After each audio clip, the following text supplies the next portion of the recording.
Storyline. My sim. My sim.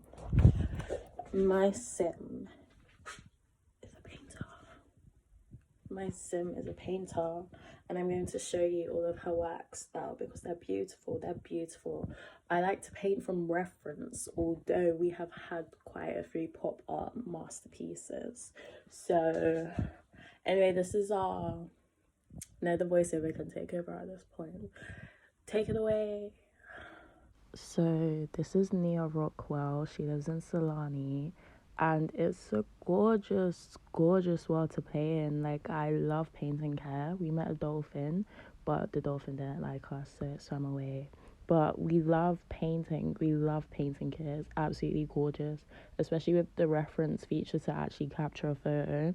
It's been a joy to see what I could create.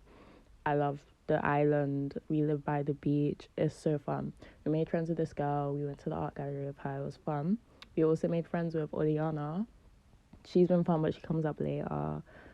We also got a bit of fame while painting as well, so it's been interesting. But honestly, painting from reference has been so fun. I am a painter myself, ex-painter, so it's been lovely. I built this shed to store her like paintings, and I love it. I love it. It's so cute. This is Melly. Melly comes up later as well. I love the spa on the island.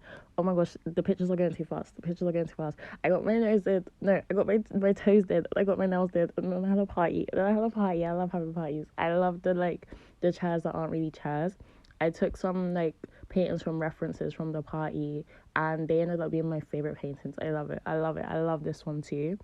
And then I met this dude. His name's Enrique. I love him. I love him. I'm obsessed. I'm obsessed. I am obsessed. I love my Kendalls. I love my Kendalls. Look at his smile. Look at his smile. Look at his dreads. They've been going on dates, and it's been fun. He keeps getting like bad food on the dates though. I don't know why. No, I do know why. The universe knew he was trifling. Trifling. Neil was getting the whim to break up with Enrique, and I like to honor their free will as much as I can. I guess she was really into focused on her painting and just excelling at her career. This is one of the neighbors' houses I built. I really love it. I really love it. But me being me, I was like, no. I made them go on more dates together. This is them at the spa. I really love this beach spa. It's such a dreamy location. Such a dreamy location. They went to the Romance Festival, and drinking that tea really got them into the mood. It was so cute, so cute. Look at them glowing. Look at them glowing. I took so many cute pictures, and honestly, this made me so happy. Then they went to another rooftop place in the city where he proposed to her, and it was adorable. It was adorable. But then I think they were sleep deprived. They got into a little tiff, a little argument at the Bubble Bear one. They went home separately. I've been trying to have him garden, but I do not have the patience for gardening in this game. I just don't. They, oh my gosh, Eliana.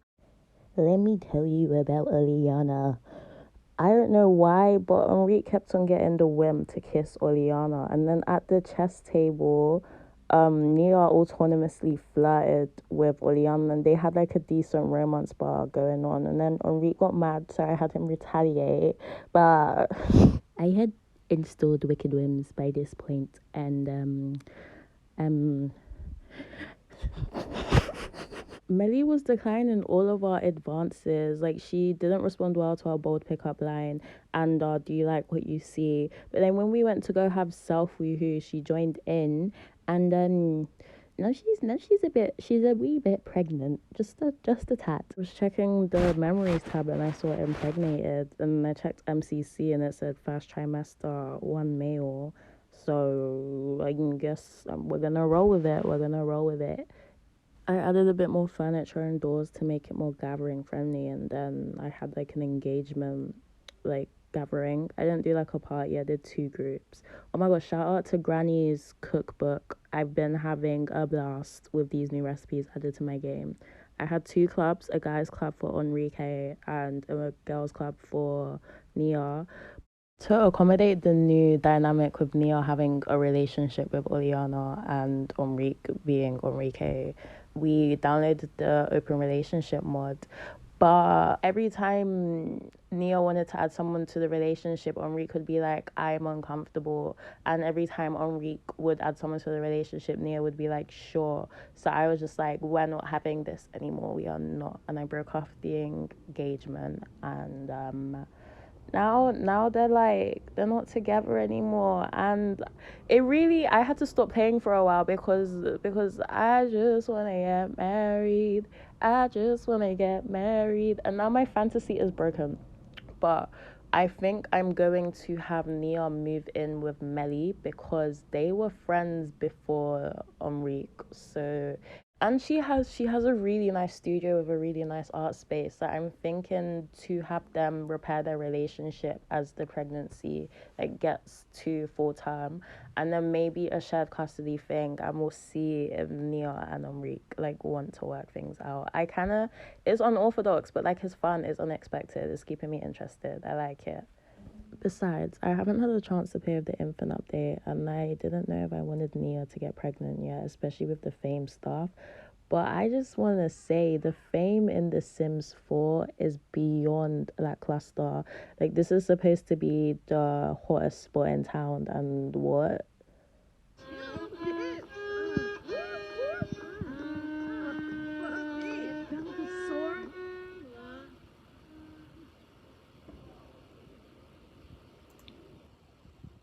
I'm excited to see how it turns out. I want to see some babies. Anyway, I hope you enjoyed my storyline. I hope it entertained you. If it didn't, I don't care. I'm having a blast. I just wanted to say that the most depressing run through of that game. No, I've had two very depressing run throughs of that game. The first was the one where I went to university. Because all I did was stay at home and study. Because she had so many classes. Because I was going for top. And all she did was study. She had no... Anyway, the second one was one when I tried to play without cheats. And I was like, he's gonna get this bread, he's gonna raise his family. And he worked until he died, and spent no time with his kids. And then the water got shut off shortly after his funeral. So the most fun one I've ever played was Jenna. Is that wind? I was gonna say generational. It started with a couple in a really cute house. I love the house. It was very woody and homey. The kitchen, my favorite was the kitchen. I love the meals in the kitchen. And she had twin boys with a younger girl, mirroring my home life a little. I think I was a very sim self type person, even if it's unconscious. Took a lot of photos. I loved it because those photos on the wall, I take them out of gameplay, add a new sim to the household so I could have me be the photographer for their family portraits and spend forever posing them, because I don't use a pose pack. I just fucking many framed photos, so many framed memories. It was on the stairs as well. Every time you get up or down, you just see that. It was a home. That was a home. No one uses the pause. I never use the pool when I make a pool. No, I use the pool in this one. I think. I don't know. It was a long time ago. Anyway, after that, one of the twin brothers, he married this really cute ginger redhead called Kyle. And then one day, they moved to, what's that place called? Brendan. I was gonna say Brindenburg. Brindleton Bay. And then it was such a cute house. And they got a doggy. I used to love watching them take the dog for walks, especially in their jackets and their scarves by the harbor. And they used to go roller skating when they were dating, when they were teens. They used to go roller skating, and it was the cutest thing ever. Anyway, Noah, which was the name of the twin, he got abducted by aliens and he came home pregnant. And they named the girl Tokyo. And she was gonna be homeschooled to keep her Because I know in Sims they can have disguises, but I want it to be authentic. Like, oh, we gotta keep it a secret from the government. But Kawaii Stacy didn't update her homeschool mod, so I just scrapped the entire. I didn't scrap it. I can't remember. I lost it somehow, but I stopped playing because of the mod. I couldn't play with the mod, and I just didn't want to play anymore. But then I ended up losing the save file, and it was like my most. I loved that save file. Like, I don't have any screenshots, but sometimes I think of them and I remember them with such fondness. Such fondness. That was my all-time favorite. I think that was the longest I ever played in one save file. I like renovate a bunch of shit and then never play that save file. And then I hate when everything refreshes. I just feel like I'm going to such a like well-traveled boring space. It's long. It's long, like editing everything. But like the more you edit, the better it feels for Imagine. Everyone's mods are broken. I was writing down in my diary things I was thinking about. Inner child healing. I don't want to call it radical forgiveness. I want to call it empathic forgiveness. No, that's too basic. I want to call it no. How did it happen? By putting yourself in their shoes, by becoming one. Forgiveness, oneness, forgiveness, oneness. Yes, forgiveness to oneness. Why am I trying to title it? I'm trying to like communicate how this feels into like a title that would make it make sense, but it's turning into me naming like an art piece rather than me communicating my actual feelings. We don't have many words. Anyway, it was forgiveness. So we're just gonna we're gonna write that down. A major unblocking of my heart chakra. I'm just going to say that because once that happened, I expressed love for myself and my cat in a way that I haven't been able to ever. Because it was like this wave of understanding rushed over every agitation I felt.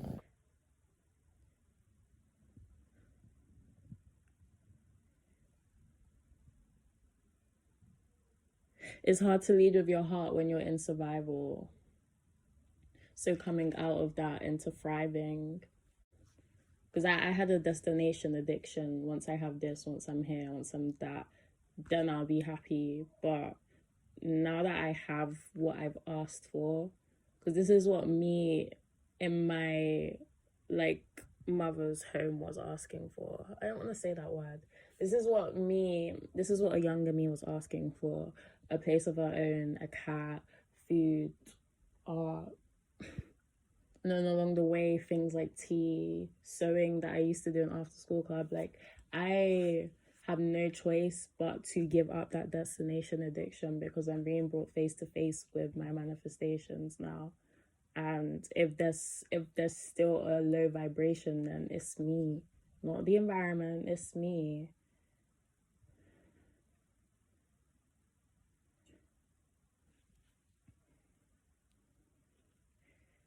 Forgiving, releasing that space to love,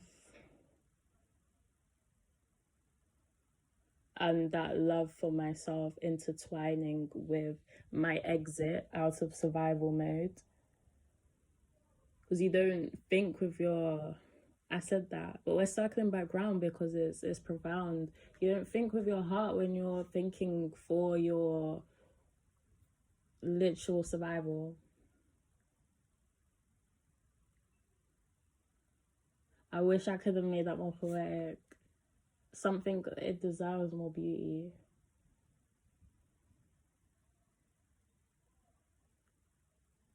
What does it look like to come out of survival mode?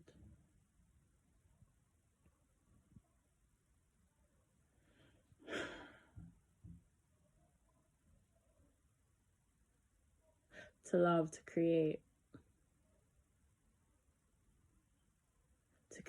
from a place of reflection, a place of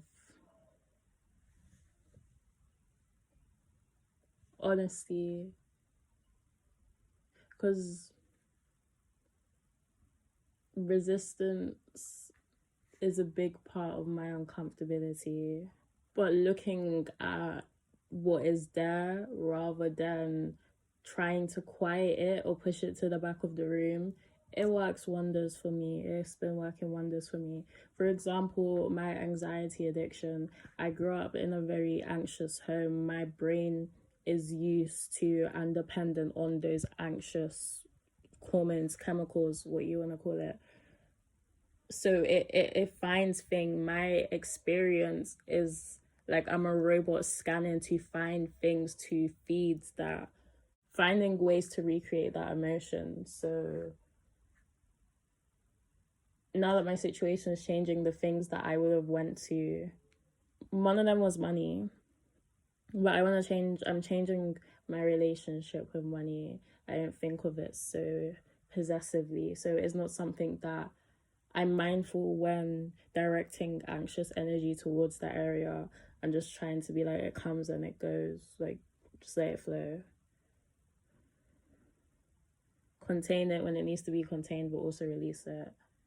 It was like, what did I try to latch onto? Oh, I've run out of kitchen towel. I must go and get kitchen towel right now. And it's like, babe.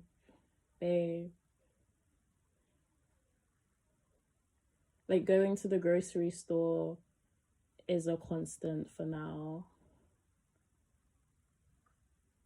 Groceries are guaranteed in this season. Chill.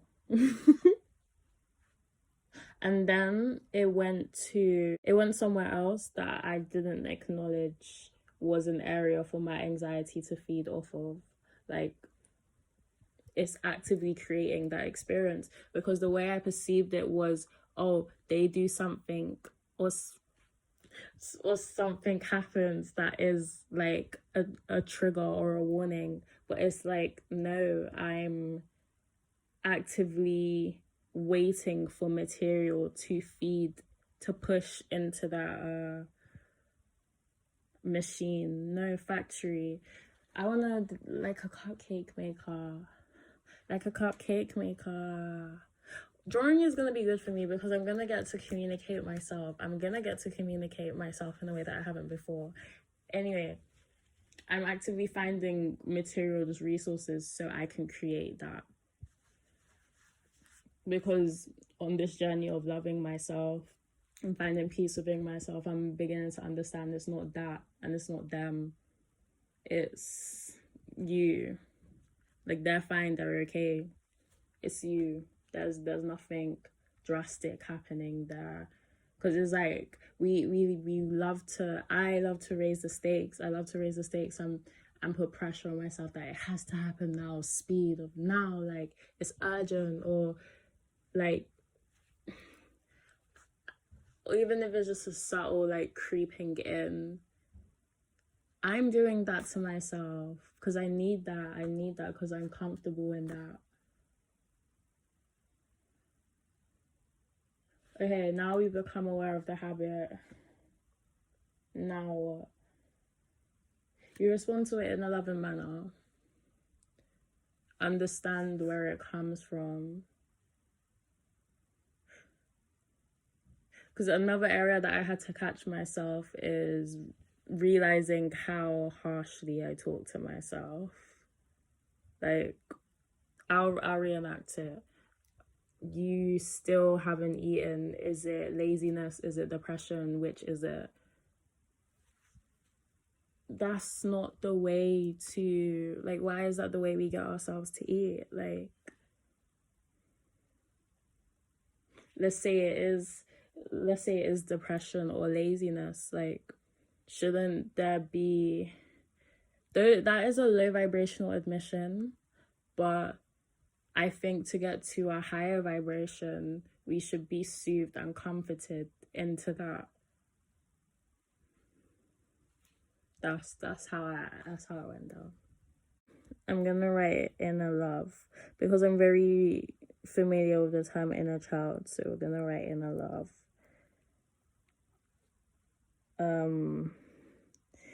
At times when I came to a place of like, I know my mind is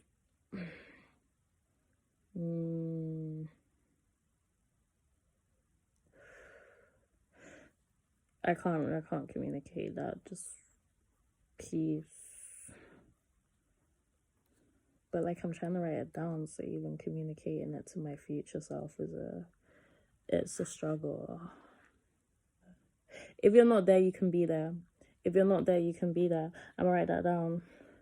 If you're not there, you can be there.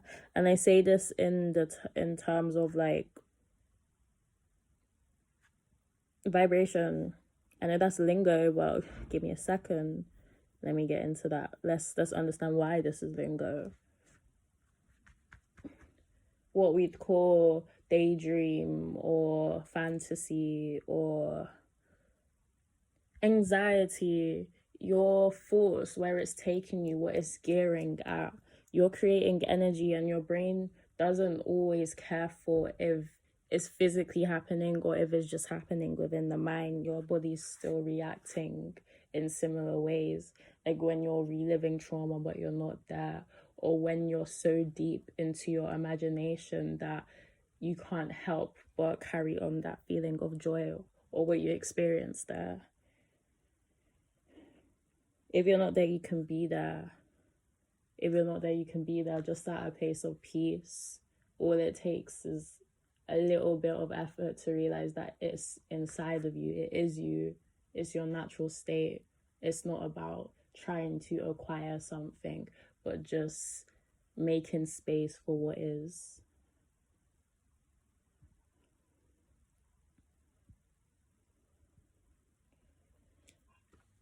It's an endeavor. When I'm thinking like this, like, I allow myself to just like be like Kitty again, and I'll be like singing, or if I can't like breathe it into myself, if I need even more focus, I'll start singing it when I come to like a solution or a revelation. What was the one I was singing today? I don't know, it has to connect to the train of thought that I'm coming with, but I ended up singing like forever and ever and ever and ever and ever, and then it changed tones and it went really low and kind of solemn,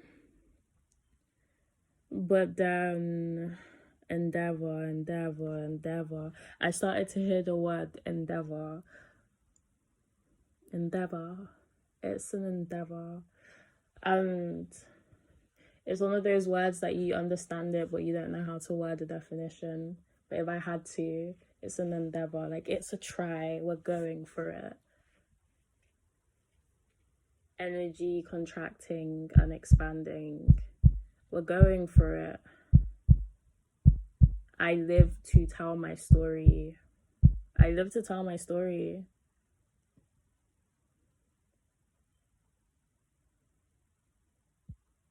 What else did we do today? We had chicken and chips.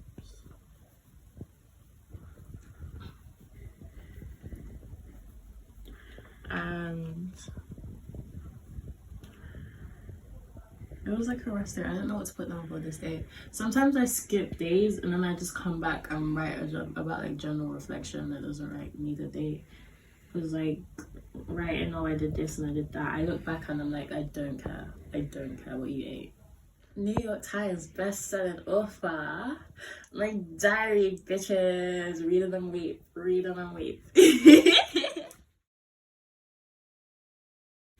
No pictures, please. No pictures. No pictures. It's just a boy. You're adorable. Do you know that? You ain't coming back in this house.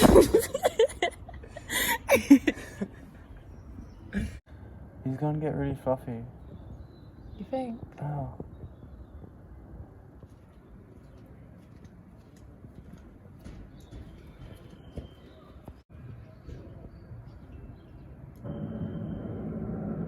He's really sensitive. So much going on. She's got an amazing smile.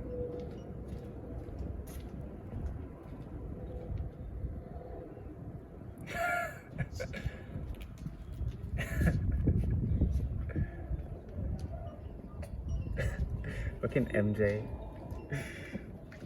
Honestly, whatever spirits are inhabiting that, I'm sure we'll fucking telling us.